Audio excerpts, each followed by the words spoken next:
Have you ever stopped to think about what really separates, the good from the truly great in those really high-stakes professions, especially when lives are literally on the line? It's clearly got to be more than just technical skill, right? Today we're doing a deep dive into exactly that. We're exploring the nuances of becoming a genuinely well-informed and crucially safe professional. And we're looking at it through a pretty unique lens, the cockpit. Our way in today is the foreword from the Commercial Pilot's Handbook by Captain Ashutosh Chopra.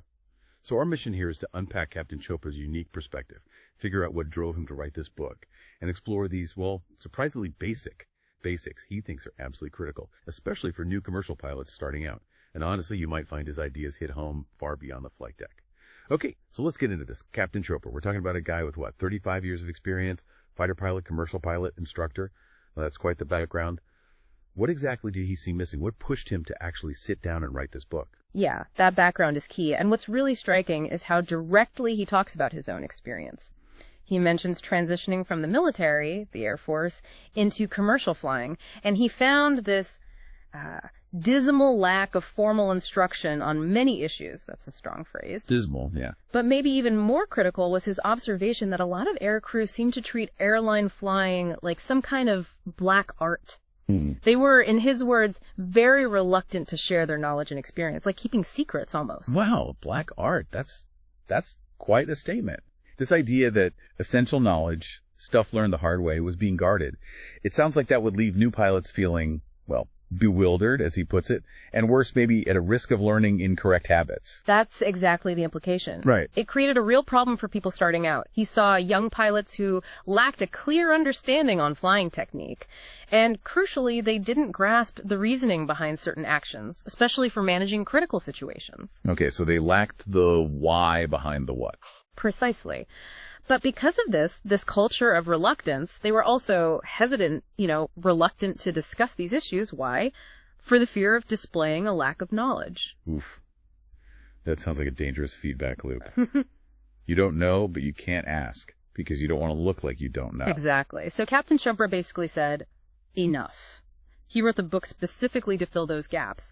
It's him distilling decades, 35 years worth of his own hard-earned lessons learned. And there was another practical point, too, wasn't there, about existing books? Right. He felt other materials out there were often overly dry and academic, and they spanned volumes, just huge amounts of text. Which, let's face it, pilots flying busy schedules probably don't have time to wade through. Exactly. That's a really important point about, how do you actually get knowledge across effectively in demanding fields. So Chopra's goal was different. Provide the essentials, keep it as short and simple as possible, get straight to the meat of the matter, as he says. It's meant to be a practical shortcut to that deep, essential understanding. Okay, so it's born from a real need, a gap he saw firsthand. What kind of guidance are we talking about here then? And who's the main audience? Is it just for the brand new pilots? Well, one of the interesting things is its breadth. He deliberately wrote it in a generic style. It's not tied to one specific aircraft type. The principles are meant to apply broadly. Now, he does mention the B737 NG MAX for some examples, particularly around basic automation concepts. Okay. But the core lessons, they're universal for commercial flight. His primary target audience is definitely air crews starting a career in commercial flying. People maybe coming from a different background, not yet familiar with the whole civil aviation environment. Right, making that transition. Yeah. But he also explicitly says it's useful for more experienced civilian pilots, too. Maybe they want to learn from his specific experiences, or maybe just, refresh some basics that might have faded over time. Makes sense. He even adds a little note that to really get it, you should probably be doing, or have already done, a type rating on a commercial airliner. That's the specific training for one model or something similar in general aviation. So it assumes a certain level of baseline knowledge. It's for serious flyers. And the writing style itself sounds different. Not your standard textbook. He mentions writing it as a story rather than as a manual, using a crisp yet informal style. Mm-hmm. And being very direct to the point with no redundant words. I like that. But what really jumped out at me was how he encourages the reader to engage. He actually tells you, stop and visualize what I'm talking about. and think about why I stress on a certain issue. That feels much more active, doesn't it? Absolutely. It really emphasizes active learning, critical thinking, not just passively soaking up information. Yeah. But then we get to maybe the most interesting part, or at least the most counterintuitive part. His intense focus on the basics. He even admits it up front. He says, large sections of this book may appear as statements of the obvious, or even simplistic. Right. And that's the bit that makes you pause. For a book about mastering something as complex as flying a commercial airliner, why hammer home the obvious? Why the basics? Because, and this is grounded in those 35 years of experience, he learned a really fundamental truth. He says, when things go wrong, errors in a very basic nature are to blame. Wow. So it's not usually the super complex multi-system failure, but something fundamental. Often, yes.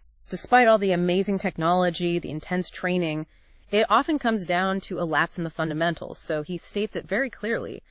Accidents and incidents are best avoided by focusing on basics. Okay.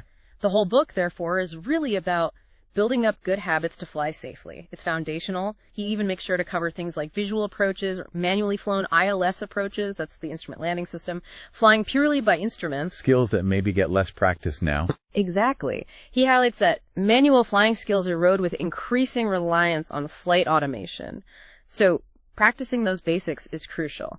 He suggests the book can be a handy reference specifically for simulator sessions to really drill those core hands-on skills. This is fascinating because it goes so much deeper than just stick and rudder skills or knowing systems.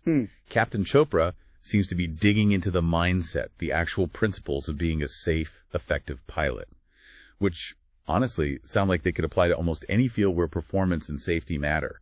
What are these core qualities he identifies? He really zeroes in on 3 critical elements. And you're right, these feel universal for anyone aiming for excellence, especially under pressure. They're like the pillars. First one, be a good learner.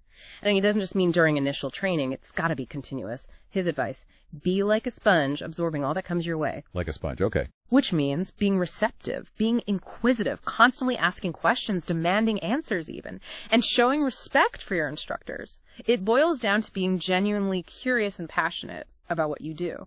Never thinking you know it all. Always learning. A continuous learning mindset. Got it. What's number 2? Number 2, fly defensively.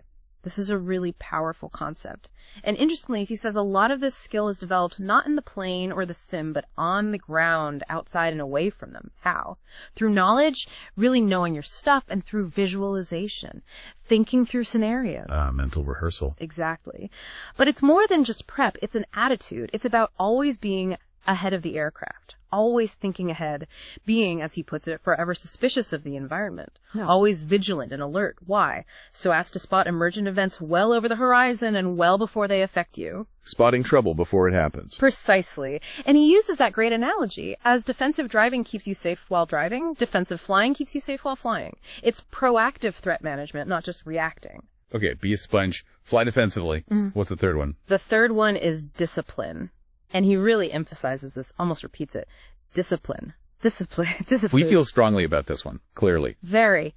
And it addresses a tough question. Why do highly skilled, knowledgeable, thoroughbred professional pilots sometimes still end up in accidents? Yeah, that's the scary part. His answer is stark. A lack of self-discipline. Ouch. How does that show up? It could be deviating from standard operating procedures, the SOPs. It could be deciding to push into bad weather when you shouldn't, flying when fatigued, or even sometimes just showing off. Ego getting in the way. Right. Human factors. Absolutely. Aviation, he stresses, just flat out demands a very high degree of self-discipline.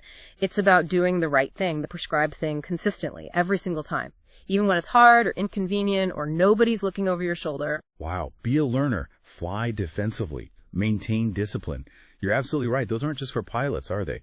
Those feel like bedrock principles for anyone trying to navigate complexity safely and effectively, whether it's in surgery, finance, leading a team, or just managing your own life. That idea of operating defensively in your own world, anticipating issues, or really checking if you've got the basics down pat in whatever you pursue, That's powerful stuff. So we've really unpacked quite a bit here from just the foreword of Captain Chopra's book, his mission, his reasons, and these core ideas. Yeah, it's incredibly rich. His focus on mastering basics, that constant learning, the defensive mindset, and just unwavering self-discipline. It really drives home that true expertise, especially when the stakes are high, isn't just about what you know. It's about how you approach it, how you live it consistently. It really is about the consistent application, isn't it? Not just knowing the rule, but always following it. So, maybe a thought for everyone listening. The next time you're facing a challenge, big or small, maybe ask yourself, what would it mean to fly defensively in this situation? Am I anticipating? Am I looking ahead? Or maybe, what are the crucial basics in this area of my life or work that I might be taking for granted? Am I truly solid on the fundamentals? Good questions. And just remember that core message from Captain Chopra.